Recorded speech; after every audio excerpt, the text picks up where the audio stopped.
Aku ora ngalahan, tur ya ora pengen dikalahke, nanging mesti tekan janjine. Mung nyuwun pangapura nek ana sing ketabrak, keseret, kenthel, kebanjiran lan kelelep. Merga ngalang-alangi dalan sing bakal tak lewati. Saya tidak mau mengalah, tapi juga tak ingin dikalahkan. Namun pasti menepati janji. Hanya meminta maaf jika ada yang tertabrak, terseret, hanyut, kebanjiran, dan tenggelam karena menghalangi jalan yang akan dilewati.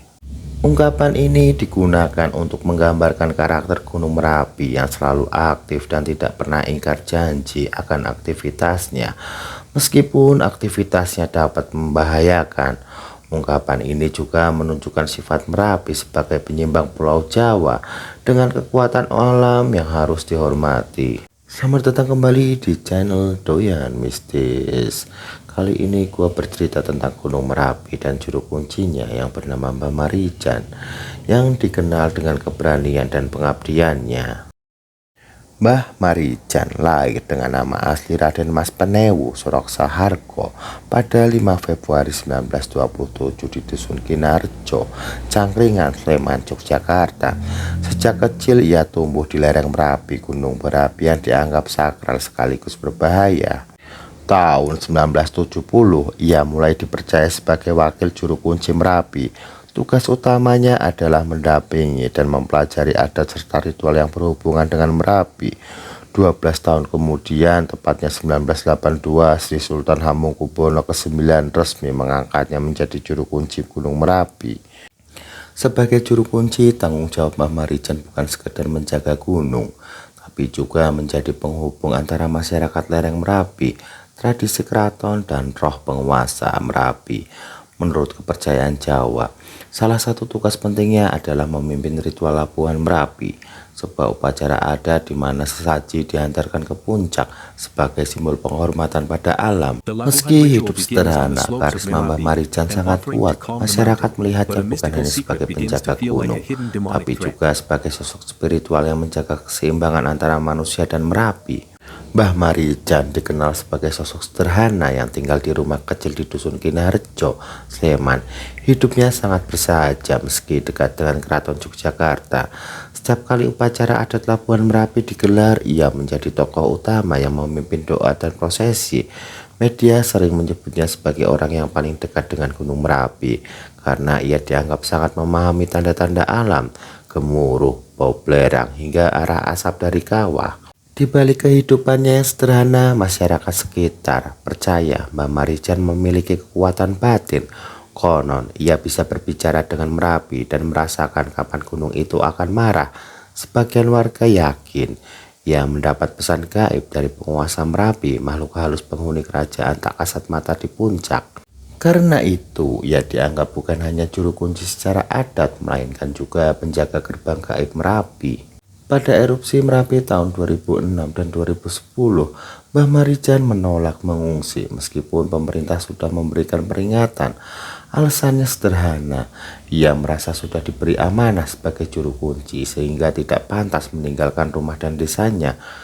Pernyataannya yang terkenal, kalau harus mati ya mati di sini, tugas saya menjaga Merapi. Sikap ini membuatnya dihormati tapi juga menuai kritik karena dianggap berbahaya bagi warga lain. Pada masa erupsi 2006, bahkan Sri Sultan Hamengkubuwono ke-10 secara langsung meminta Mbah Marijan untuk mengungsi demi keselamatannya. Namun, Mbah Marijan dengan tegas menolak, mengatakan bahwa tugasnya adalah menjaga Merapi, apapun resikonya. Kejadian serupa terulang pada erupsi besar 2010. Pemerintah daerah dan Sri Sultan kembali meminta Mbah Marijan turun gunung demi keselamatannya. Namun, ia tetap bersikukuh bertahan di rumahnya di Kinarjo. Baginya, tugas juru kunci adalah menjaga Merapi sampai akhir, bukan meninggalkannya. Ucapan yang terkenal, kalau harus mati ya mati di rumah sendiri, tugas saya menjaga Merapi. Erupsi Merapi pada 26 Oktober 2010 tercatat sebagai salah satu yang paling besar dalam sejarah modern. Sejak awal bulan, Pusat Vulkanologi dan Mitigasi Bencana Geologi sudah meningkatkan status Merapi ke level awas. Aktivitas vulkanik meningkat, gempa vulkanik, kubah lava yang terus tumbuh, hingga gas panas yang keluar dari kawah. Pemerintah segera mengevakuasi ribuan warga di sekitar lereng Merapi. Namun Dusun Kinaharjo, tempat tinggal Mbah Marijan, berada di zona paling berbahaya. Sri Sultan Hamengkubuwono ke-10 secara pribadi menyampaikan pesan agar Mbah Marijan mengungsi. Tetapi sekali lagi ia menolak. Jawabnya tegas, "Saya punya tugas menjaga Merapi. Kalau waktunya mati, ya mati di sini." Pada malam 26 Oktober, Merapi memuntahkan awan panas atau wedus gembel dengan suhu diperkirakan 300–800 Celcius. Awan panas meluncur cepat ke arah selatan, hanya dalam hitungan menit mencapai Kinaharjo. Desa itu luluh lantah. Tim penyelamat yang datang keesokan harinya menemukan puluhan korban wafat termasuk Mbah Marijan. Jasadnya ditemukan di dalam rumah dalam posisi sujud. Tragedi ini mewafatkan lebih dari 350 orang, melukai ribuan, dan memaksa lebih dari 400.000 orang mengungsi. Dunia berduka, tapi Mbah Marijan justru makin melekat sebagai simbol kesetiaan dan pengabdian. Kisah wafatnya Mbah Marijan segera bercampur dengan berbagai cerita mistis. Posisi sujud, banyak yang percaya posisinya saat ditemukan bukan kebetulan. Itu dianggap tanda bahwa ia wafat dalam keadaan berserah diri kepada Tuhan, sekaligus pengabdian terakhir kepada Merapi. Ramalan tersembunyi. Sebagian warga mengaku pernah mendengar Mbah Marijan berkata bahwa tugasnya sudah hampir selesai, seakan ia tahu ajalnya akan datang bersama erupsi besar. Tumbal sakral. Dalam kepercayaan Jawa ada anggapan bahwa kematian seseorang yang sangat dekat dengan gunung bisa menjadi tumbal agar amarah alam mereda. Wafatnya Mbah Marijan dipandang sebagai pengorbanan yang menenangkan Merapi. Banyak juga yang meyakini bahwa roh Mbah Marijan kini telah menyatu dengan Merapi. Ia tidak lagi hadir secara fisik, tapi tetap ada di alam gaib, menjaga keseimbangan gunung dari dalam.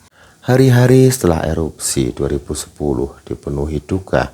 Ribuan orang kehilangan rumah, ratusan nyawa melayang.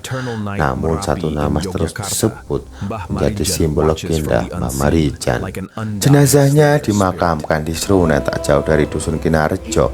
Upacara pemakamannya dihadiri ribuan orang dari pejabat negara, tokoh keraton Yogyakarta, hingga masyarakat biasa yang merasa kehilangan. Pada tahun 2011, pemerintahan daerah DIY memberikan anugerah kebudayaan untuk mengenang jasanya menjaga tradisi Jawa dan menjaga Gunung Merapi. Tugas juru kunci kemudian diteruskan oleh putranya, Mbah Asih, atas restu Keraton Yogyakarta. Hingga kini Mbah Asih memimpin ritual tahunan Labuhan Merapi, meneruskan amanah yang ditinggalkan ayahnya. Rumah Mbah Marijan yang pora-poranda kini dibongkar sebagian, dijadikan tempat wisata sejarah dan museum kecil. Pengunjung bisa melihat peninggalan sederhana miliknya, sarung, peci, hingga foto-foto yang menjadi saksi hidup pengabdian seorang penjaga gunung. Makamnya juga sering diziarahi, tidak hanya oleh warga lokal tetapi juga wisatawan dari berbagai daerah. Namun, warisan Mbah Marijan tidak berhenti pada benda atau catatan sejarah. Bagi masyarakat Jawa, ia adalah sosok yang melampaui batas manusia biasa. Banyak yang percaya roh Mbah Marijan masih menetap di Merapi, menjaga gunung seperti yang selalu ia lakukan semasa hidup. Bahkan ada cerita warga sekitar pada malam-malam tertentu terdengar suara gamelan samar dari arah Kinaharjo. Mereka meyakini itu adalah tanda bahwa kerajaan gaib Merapi masih berhubungan dengan sang juru kunci. Dan juga tidak sedikit orang datang berziarah, bukan hanya untuk mendoakan, tapi juga untuk meminta restu sebelum melakukan pendakian atau memulai usaha baru. Seakan nama Mbah Marijan membawa berkah dan perlindungan. Kini nama Mbah Marijan hidup dalam dua dunia. Dunia nyata sebagai tokoh sejarah yang jasanya diakui negara, dan dunia gaib sebagai penjaga abadi Merapi yang dipercaya masyarakat. Setiap kali Merapi bergemuruh, banyak orang masih teringat pada sosoknya. Seorang lelaki tua bersarung dengan suara pelan namun penuh keyakinan yang berkata, "Kalau memang waktunya mati, ya mati di sini. Tugas saya menjaga Merapi." Dan dalam ingatan rakyat, tugas itu tidak pernah selesai, karena Mbah Marijan kini bukan hanya juru kunci, melainkan legenda yang menyatu dengan gunung. Kisah Mbah Marijan bukan sekedar cerita tentang seorang juru kunci gunung. Ia adalah potret pengabdian, keberanian, sekaligus misteri yang tak pernah terpisahkan dari Gunung Merapi. Ia lahir sederhana, hidup sederhana, dan wafat dengan cara yang membuat namanya abadi. Di satu sisi, ia dikenang sebagai manusia yang teguh pada tugasnya, meski harus kehilangan nyawa. Di sisi lain, masyarakat Jawa meyakini ia telah menjadi bagian dari alam gaib Merapi, penjaga tak kasat mata yang selalu hadir setiap kali gunung itu bergemuruh. Kini, setiap kali Merapi mengeluarkan asap, setiap kali puncaknya bergetar, orang-orang masih berbisik, itu gunungnya Mbah Marijan. Semoga almarhum Mbah Marijan ditempatkan di tempat yang layak di sisi Tuhan, dan kisah pengabdiannya di Merapi selalu jadi pengingat bagi kita semua. Kalau kalian suka dengan cerita ini, jangan lupa like, share, dan subscribe agar saya bisa terus menghadirkan kisah nyata dan legenda dari Nusantara. Sampai jumpa di cerita berikutnya.